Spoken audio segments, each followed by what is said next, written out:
Cleophas Oluoch an kodi kae nyaka giko kendo adhi bedo kodi kae. Nyinga Cleophas Oluoch jakisumo kanya kwar mokiewo nyaka sango machiegni. Sirkal oyango ni chenro mag chwalo chenroge mago ne jopiny kokalo e yor mbui mong'ere kaka e-Citizen koro medo tiyo makare ne jokenya.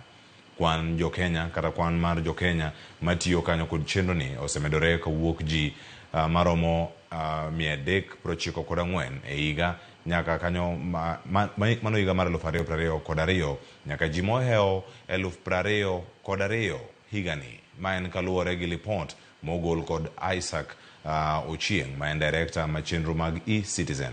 Sirkal obedo kanyo kachoko omenda maromo siling maromo milion 900 dwe ka dwe kokalo e chenro mag e-Citizen kaluwore gi jagoro mongirore migawo mar wuoko kod donjo e piny Kenya Julius Bitok. Kopogore gi choko omenda ne sirkal, e-Citizen bende osemiyo chenro mag sirkal ochopo makare ne jopiny.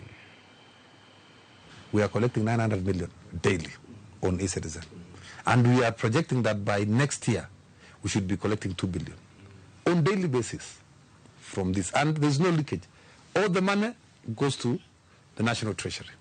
Unlike before, where there are so many leakages, you tell people to pay in cash, pay in bank, pay in what? There are so many gaps. With technology now, we have been able to seal all the gaps. It is so great because it has reduced the cost of doing business between the citizens and the Kenya government. That is something so great. In the past, you would walk to immigration department, for example, 20 times driving. If you live in Kangemi, unaishi Umoja, or you live in Westlands, can you imagine 20 visits to immigration department? You do that cost. Kama chalo nyakoro magajwang maromo jopuonja 183 mag nyithindo kata ECDE e kaunti ma Nyamira piny koro chamo bang' tend kaunti no rucho oko rak margi mar tich. Jopuonjgo mathothgi hikgi oheo 45 koni tend kaunti no norucho rak magi wirani hikgi osemedo niang'. Kata kamano giywak ni okawo okang' makamano kapok gichopo e higa machiko puodho mar dhi retire. Negiloso e kaunti ma Nyamira, jopuonjgo koni thothgi osetimo diploma, degree kod masters mondo mi gimed rang'iny magi mag puonj. Kata kamano ok osemigi thuolo mano mar tiyo kaka winjore. Gindalo matin ma yawo sikunde gikoni gidhi kalo e matek ahinya ka onge osara moramora.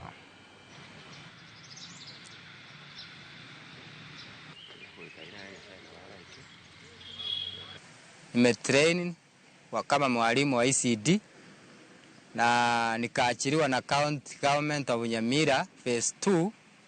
Niliachiliwa 2016, contract ya miaka 3, nikamaliza 2019, tena tukarenew contract miaka mingine 3, hiyo contract ikaisha 2022.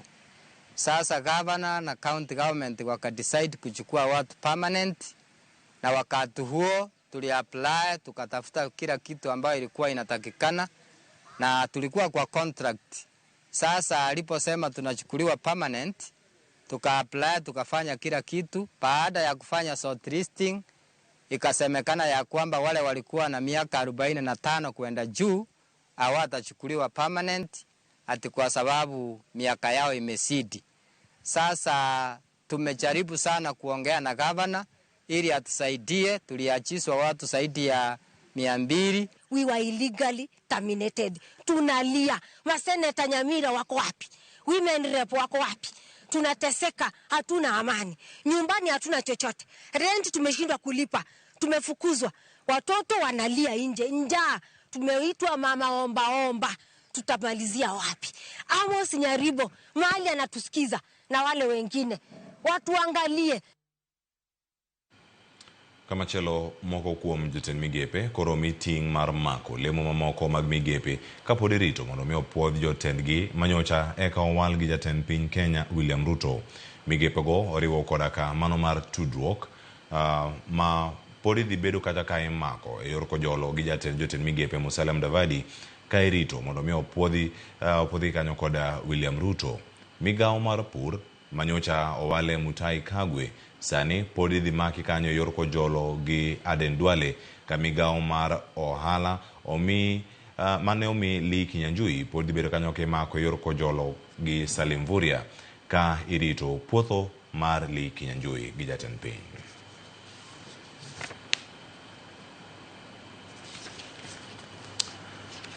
Kwan nyiri maloyo 2,000 osetimnegi nyange e thuolo mar dweche 12 higani. Kwan ni malo ka ipimo kod higni ma osekalo. Luoro nitiere ni dek kwan mathoth mag nyiri mane otimnegi nyange e gwenge ma Kuria, we sikul gi kore mano e kinde ma bende jokedo ratiro mag ni nyange kik tim ahinya nyange mag nyiri wacho ni gidhi timo nonro kendo mano mar yango ka gidang'eyo gimomiyo nyange mar nyiri omedore Kuria higani. Kwan mamalo mag nyithindo manyiri ma okalo e nyange e higani kende okelo kibaji maduong' ne jogo mosebedo kanyo ka kedo kod nyange mag nyiri e kaunti ma Migori. Jokedo mag ratiro makamano kadhi nyime koda timo nonro gimomiyo seche moko kwan ni piny to seche moko kwan idho malo.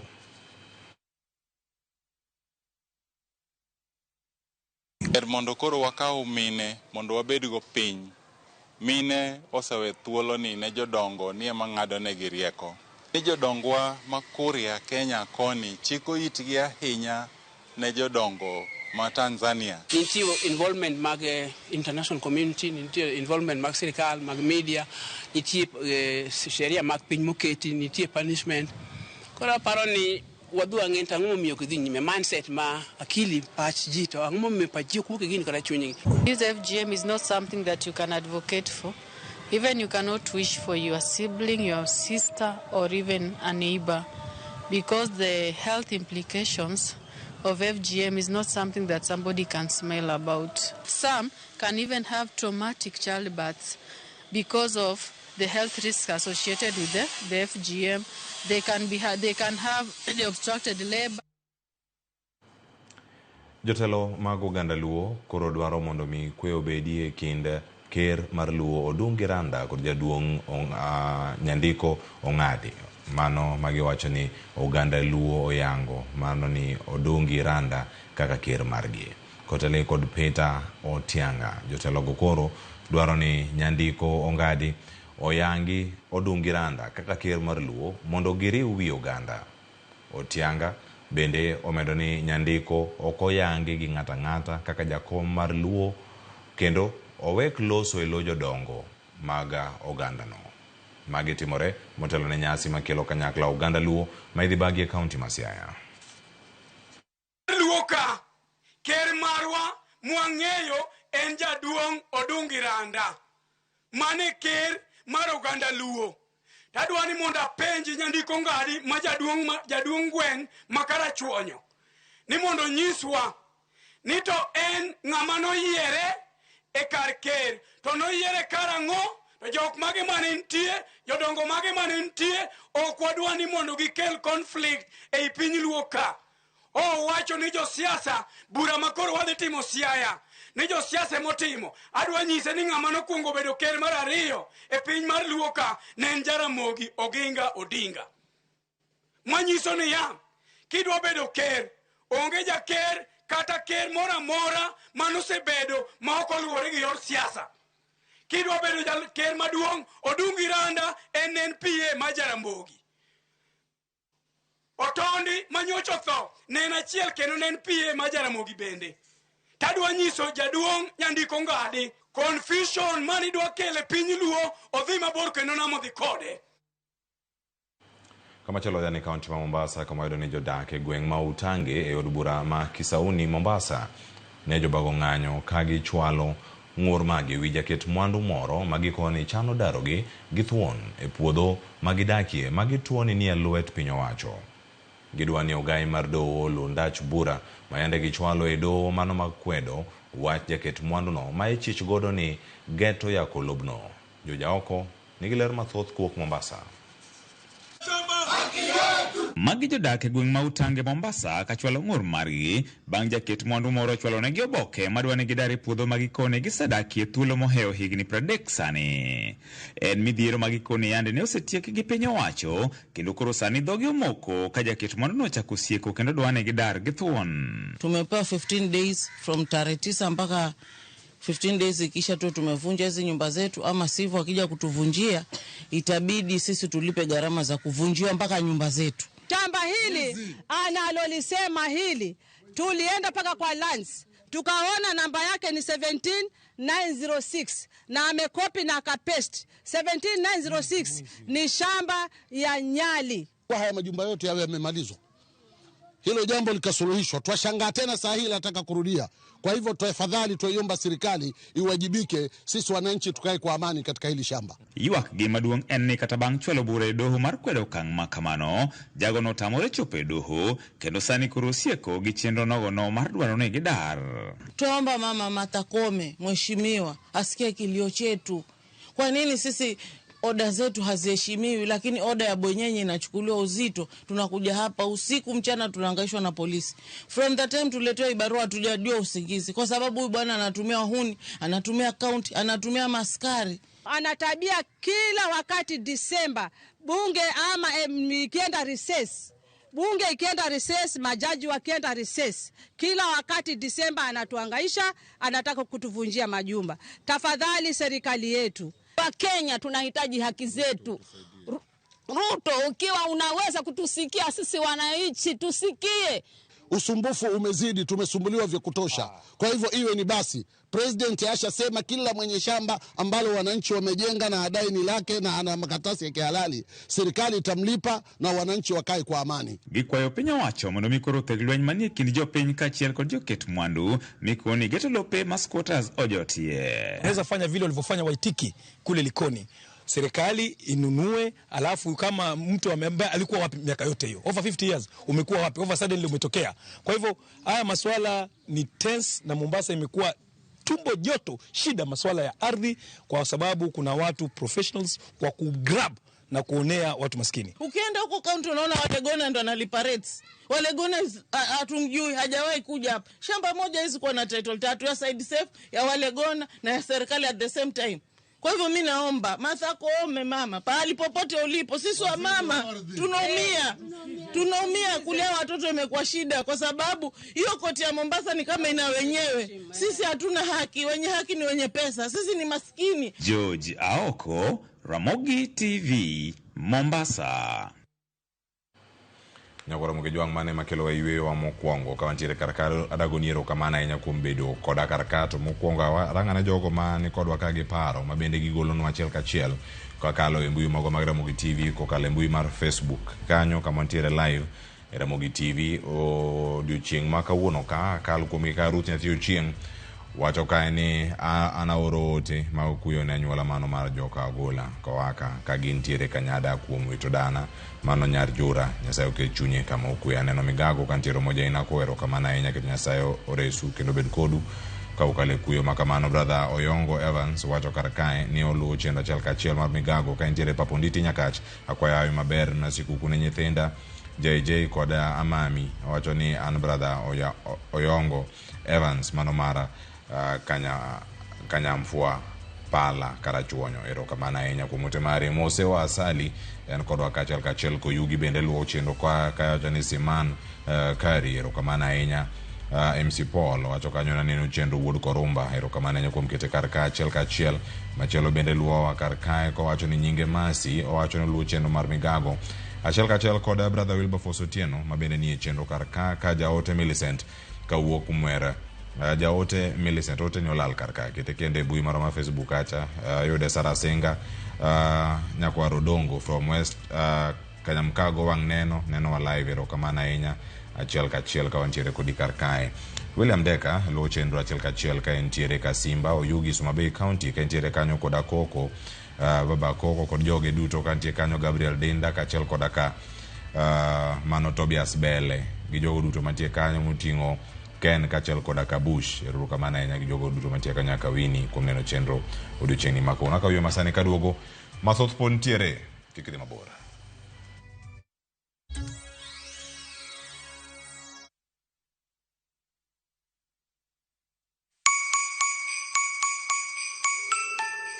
This Christmas, Mama Soko Basket is making your holiday shopping easy, healthy, and super affordable with fresh veggies you love. And the best part, you get to select the items that you want in your basket. Onions 1 kg at only 59 shillings, skuma wiki at just 20 shillings, spinach at just 20 shillings. But that's not all. There are other amazing baskets on offer this Christmas, like Mama Mpenzi basket for all your festive essentials, Sherehe basket to get the party started, Daily basket for all your daily lunch offers. Dial *487*5# and select your items and buy straight from your phone. You'll get a code sent to your phone, then pick up your fresh goodies from any Quickmart supermarket near you. Super easy, fast, and so convenient.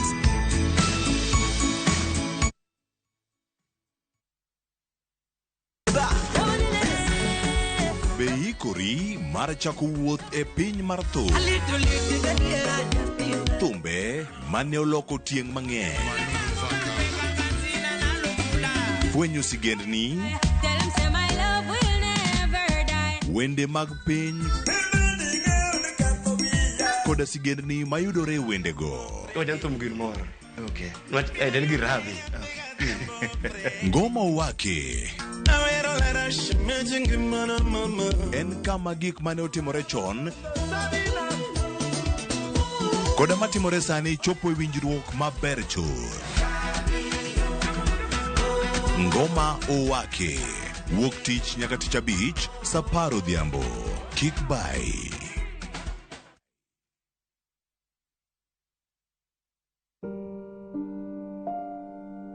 Ma en jaoda, nyinge en John Dennis.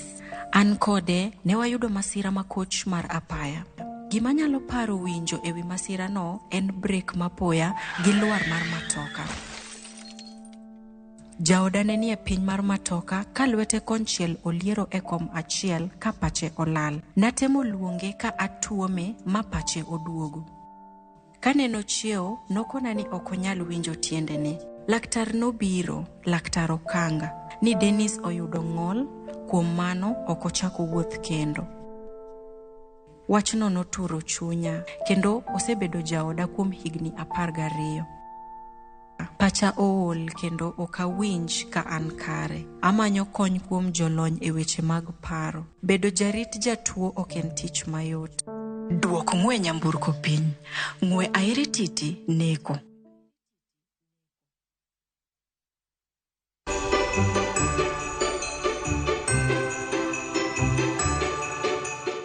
Onge nyasaye moro kawuono, ina miromo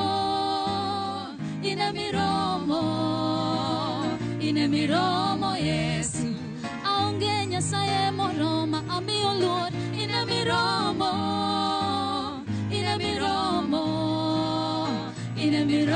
Yesu. Nyinga en Jackie M. Obiero, to akwayo no hawi maber mar higa manyien 2025.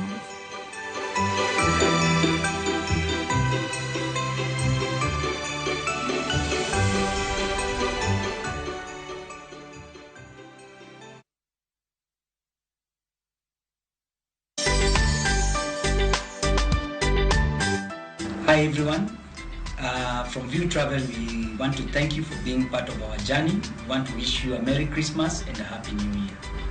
Whether you're at home or exploring new destinations, may your holidays be filled with love, laughter and adventure. We can't wait to take you on your adventures and help you discover even more amazing places. We are looking forward to making magical moments with you at View Travel, where we dream, explore, and discover. Merry Christmas!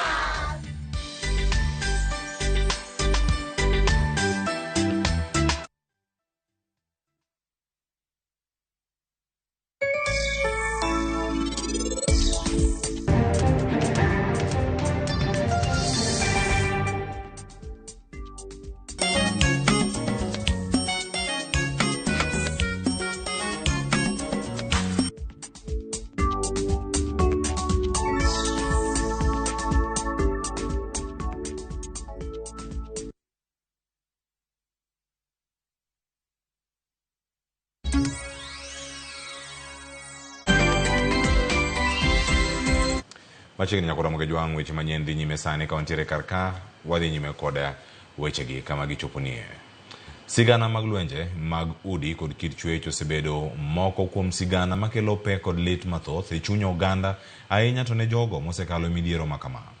Kuom kinde malach, lwenjegi osebedo kanyo ka ineno ni hinyo joma mine kod joma chuo, kendo wich wil kod pek ma nyithindo kaloe e kinde ma jonyuol ni kod lweny e keny. Jafwambo marwa Cynthia Onyango miyowa sigana mar rawera mane odongo e keny ma lweny ne nitiere, kendo leronwa pek mar ngima manokaloe.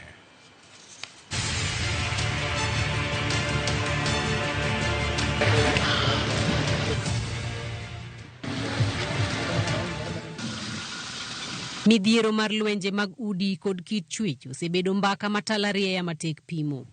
Wuoyo ewi lwenjegi bende bedo matek ne joma kalie, ka bende jogo matemo loso ithiro duondgi mondo gium duk mar utegi. Adhola no kopogore kod lit gi mbala ma oweyo ne ng'ama kalie, mbala machielo ma okiny losie en ma oweyo e ngima nyithindo ma odongo kaneno jonyuolgi kagoyore. Seche moko nonyalo biro kono mama ni ok adwa chamo alot, adwaro gima mit. To gima mit ni kata ka en omena kata ka en gweno ring'o, nokichiwo pesa mondo iwacho ni odhi onyiew go chiemo ni okel ang' otedi. Kata ka ninyise ni adwa dhi skul idwaro pesa, to onyalo koni ni an sombi ok bi konya. Moses Okech ne ochoko chir mar pimonwa kaka lweny mane nitiere odgi ne oloko ngimane, gi kaka ne odongo ka lweny no ne miye mirima kendo nomiyo thegore gi jowetene.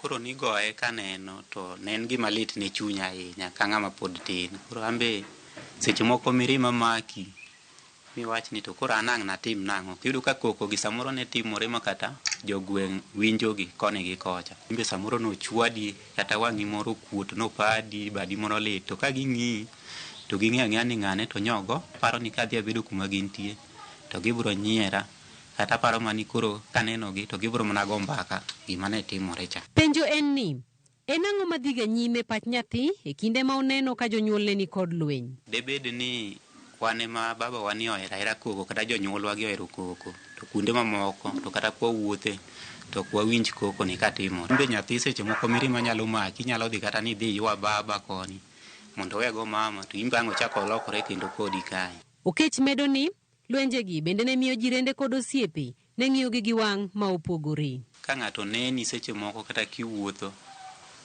to kochopo kuomi ni to gima biro kuome mokwongo oparo koko kata mano winjo ka nitiere dala kata chandruok mukale.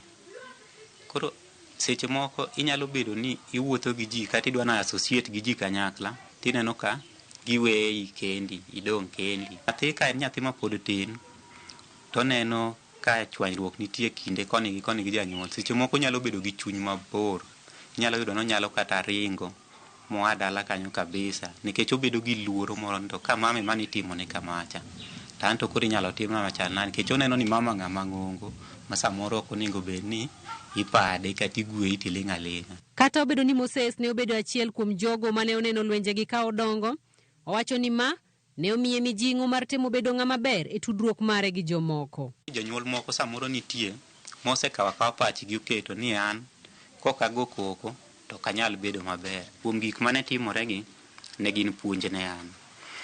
Ne ang'iyo gi e yo moro ni to ere kaka wanyalo loko situation aina ni mondo obede maber matin kadhi mbele. Chuno ni nyaka ugo koko to onego ibigo koko ka nyathi onge kata nodhi sikul kata ka nyathi no osenindo. To kok kamano to embe inyalo puonje mondo otim kamano. Koro embe yudo ka chieng' moro kempo dongo to en odongo e dala mar koko, ng'eyo ni koko no e kaka ji dak. To mae nyalo kelo chandruok maduong' ahinya. Koro mokwongo ne jonyuol ka chwanyruok to bedo ga dak ok dhi ga straight line, nitiere tungni koni gi kocha, to weche iwacho ga ni gik moko te iloso gi wach. Unyalo bedo piny mukwaru ng'uono mulos wechegi ma weche bed maber ka nyithindo kong'eyo kata ni ne wachwanyore koni gi koni. Kata bed ni lweny ne omone yudo somo makare, nonyagore moyudo tiegruok kaka midusa. To kata kamano, kaluwore kod akweda mar ng'ol mare, yudo tich osebedo matek. Cynthia Onyango, Ramogi TV, Ngong, Kajiado County.